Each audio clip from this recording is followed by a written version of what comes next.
Bismillahirrahmanirrahim. Assalamualaikum warahmatullahi wabarakatuh. Alhamdulillah nahmaduhu wa nasta'inuhu wa nastaghfiruhu wa natubu ilaih wa na'udzu billahi min shururi anfusina wa sayyiati a'malina. May yahdihillahu fala mudilla lahu wa may yudlil fala hadiyalah.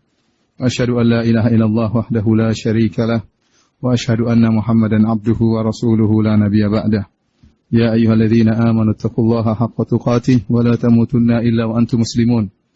فإن أصدق الحديث كتاب الله وخير الهدى هدى محمد صلى الله عليه وسلم وشر الأمور محدثاتها وكل محدثة بدعة وكل بدعة ضلالة وكل ضلالة في النار. Ikhwani fillah, azani Allah wa iyyakum. Kita mulai mempelajari sirah Nabi sallallahu alaihi wasallam dengan menjelaskan bahwasanya Nabi sallallahu alaihi wasallam diutus oleh Allah di Jaziratul Arab. Para ulama menjelaskan sekedar mereka mencari hikmah kenapa Allah Subhanahu wa taala menurunkan Nabi Muhammad SAW di Jazirah Arab. Sebagian orang yang mungkin tidak suka orang Arab, mereka mengatakan karena Arab dulu sangat biadab. Benar dari sisi bahwasanya memang banyak kebiadaban tatkala itu. Namun jangan lupakan, mereka juga meskipun dalam kondisi jahiliyah, memang mereka makan bangkai dahulu, benar. Memang mereka dulu berzina, iya benar. Sebelum Nabi diturunkan, penuh dengan kerusakan. Mereka dulu menyembah patung, berbuat kesyirikan. Ya. Mereka ada yang menyiksa budak mereka. Tetapi ingat, mereka juga memiliki sifat-sifat yang mulia. Contohnya kejujuran. Dari zaman dahulu, di bangsa Arab, mereka terkenal dengan apa? Kejujuran. Di antaranya memuliakan tamu. Di zaman jahiliyah, mereka terkenal dengan apa? Memuliakan apa? Tamu. Banyak akhlak-akhlak mulia yang dimiliki oleh orang-orang Arab. Oleh karenanya, para ulama tatkala menyebutkan tentang Jazirah Arab, mereka menyebutkan banyak sisi positif. Kenapa Nabi terakhir Allah pilihkan ke Jazirah Arab? Sebelumnya Nabi-Nabi kebanyakan di negeri Syam. Nabi-Nabi Bani Israel. Namun khusus Nabi penutup Nabi Muhammad SAW, Allah utus di Jazirah Arab karena banyak hikmah yang berusaha dicari oleh para ulama. Diutusnya Nabi SAW di Jazirah Arab memiliki banyak sisi positif. Di antara sisi positif dari Jazirah Arab, yaitu bahwasanya Jazirah Arab adalah jazirah yang gersang, berisi bebatuan dan padang pasir. Dan Al-Arab dalam bahasa Arab kembali sebenarnya kepada makna Sahara, kemudian Al-Kifar, kemudian Al-Ardu Al-Mujdibah, yaitu padang pasir, bebatuan, kemudian tanah yang tandus, tidak ada tumbuhan. Inilah secara umum Jazirah Arab. Sehingga meskipun Jazirah Arab dikelilingi atau diliputi oleh negara imperatur tatkala itu adikdaya seperti Persia dan Romawi di zaman tersebut, namun mereka tidak punya kekuatan untuk masuk di Jazirah Arab. Apa yang mereka dapatkan dengan menjajahi padang pasir? Nggak ada mereka dapatkan apa-apa. Kemudian yang kedua, untuk menguasai Arab, Jazirah Arab, berat. Untuk menerjang padang pasir, berat. Mau lewat berapa ribu kilo misalnya dari orang Persia atau orang Romawi untuk menyerang misalnya kota Mekah. Mereka mungkin sampai di Mekah sudah capek. Kenapa jalan begitu jauh melewati padang pasir belum tentu sampai. Mereka tidak terbiasa dengan medan yang berat seperti itu. Padang pasir, kemudian tandus, tanpa ada air. Jauh perjalanan tidak ada airnya. Tidak ada tumbuh-tumbuhan. Terus bagaimana untuk menguasai Jazirah Arab? Oleh karenanya, orang-orang Arab bebas saat kali itu. Tidak ada pihak luar, padahal ada Romawi dan Persia yang begitu kuat, tidak mampu untuk menguasai Jazirah Arab. Padahal mereka menguasai negara-negara yang lain. Kemudian di antara keistimewaan Jazirah Arab, saat kali itu tidak ada agama yang satu. Sehingga agama mereka tercerai-berai. Ada yang menyembah malaikat, ada. Ada yang menyembah patung, ada. Ada yang menyembah nabi, ada. Ada yang menyembah benda-benda langit, bintang dan lainnya. Banyak, berbagai macam model ibadah di situ. Sehingga tidak ada kesatuan akidah. Beda kesatuan akidah susah untuk ditembus.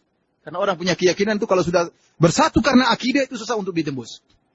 Sementara agama mereka bermacam-macam. Kemudian kalaupun mereka menyembah patung mereka bermacam-macam juga tidak satu kesatuan patung. Masing-masing punya patung-patung yang mereka banggakan, yang mereka ibadahi. Maka mudah tatkala diutus seorang rasul, ya lebih mudah bagi mereka untuk didakwai, berbeda tatkala mereka bersatu padu dalam satu keyakinan Tuhan mereka cuma satu, misalnya ini berat. Kemudian di antara keistimewaan Jazirah Arab yang begitu luas, ternyata bahasa mereka satu. Ini sangat penting. Dari negeri Yaman yang begitu jauh sampai ke Mekah, semuanya bahasa Arab. Allah alam bisawab, yang jelas demikianlah. Allahu a'lamu haitsu yaj'alu risalatah. Allah lebih tahu tentang hikmahnya, di mana Allah, siapa yang Allah pilih jadi rasulnya, dan di mana Allah turunkan, itu hak Allah Subhanahu wa taala. Ini hanya sekedar ijtihad dari para ulama tatkala ingin mencari sebab kenapa Nabi sallallahu alaihi wasallam diutus di Jazirah Arab. Kemudian para hadirin rahmatillah subhanahu wa ta'ala, kita berbicara tentang suku Arab. Karena Rasulullah SAW sebelum kita berbicara tentang nasabnya, beliau adalah keturunan Nabi Ismail, dan Nabi Ismail adalah keturunan dari Nabi Ibrahim. Nah, Nabi Ibrahim bukan orang Arab. Nabi Ibrahim bahasanya bukan bahasa Arab. Dia lahir di Irak, dari suatu daerah katanya namanya Ur, ya. Dan bahasanya bukan bahasa Arab. Oleh karenanya Arabnya Nabi Muhammad SAW bukan asal Arab dari Yaman. Karenanya para ulama menjelaskan suku Arab ada 3 model. Suku yang pertama dikenal dengan Al-Arab Al-Ba'idah. Arab yang telah punah. Tadi kita katakan bahasa Arab, kalimat Arab, lafal Arab itu asalnya kepada tempat yang sohra, tempat yang bebatuan, padang pasir, tidak ada tumbuhan. Namun diitlakkan juga kepada penghuni tempat tersebut. Sebagaimana penjelasan para ulama. Banyak suku-suku Arab yang sudah punah, sudah tidak ada lagi. Di antaranya suku Ad, kaumnya Nabi Hud alaihissalam, mereka juga Arab. Tapi sudah punah. Kemudian suku Samud. Sukunya kaum siapa? Nabi siapa? Nabi Saleh alaihissalam. Ini juga sudah punah. Allah sebutkan tentang kisah mereka dalam Al-Quran. Arab yang kedua, yaitu adalah Al-Arab Al-Aribah. Arab asli. Arab asli. Yang kata para ulama, Arab asli kembali kepada suku Al-Qahtaniyah. Al-Qahtan yang asalnya Arab asli dari Yaman. Kemudian di antara anak-anaknya ada namanya Saba. Dan dari Saba ini keluarlah 2 suku yang sangat besar, suku Kahlan dan suku Himyar. Dari suku Kahlan dan suku Himyar ini kemudian muncullah berbagai macam kabilah. Dan kabilah-kabilah tersebut sebagiannya berhijrah ke Mekah dan Madinah. Adapun Arabnya Nabi Muhammad SAW, dia bukan Al-Arab Al-Ba'idah, bukan Arab yang telah punah, bukan pula dari Arab asli, tapi beliau Arab Al-Musta'rabah, Al-Musta'ribah. Arab yang tadinya bukan Arab jadi Arab. Kenapa? Karena Nabi Muhammad SAW adalah keturunan Nabi Ibrahim. Nabi Ibrahim bukan orang Arab.